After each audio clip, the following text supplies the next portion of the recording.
Kam sa dostanem, keď sa vyberiem na prvý ranný let z letiska Košice? Hodinu budem pozorovať tento východ slnka a pristanem vo Varšave.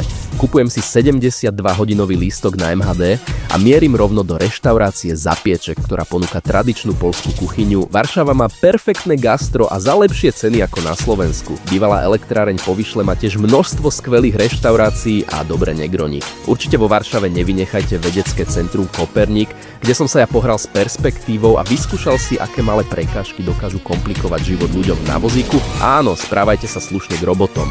Keď Nemci bombardovali Varšavu, život sa presunul do podzemia. V Múzeu Varšavského povstania odporúčam návštevu tunelov, ktoré upozorňovali na to, kde sú Nemci. Táto výstava v židovskom múzeu Polín symbolizuje Židov a ich pláč počas druhej svetovej vojny. Varšava je o výhľadoch. Večer odporúčam zakončiť v rooftop bare alebo výhľadom z Paláca kultúry a vedy.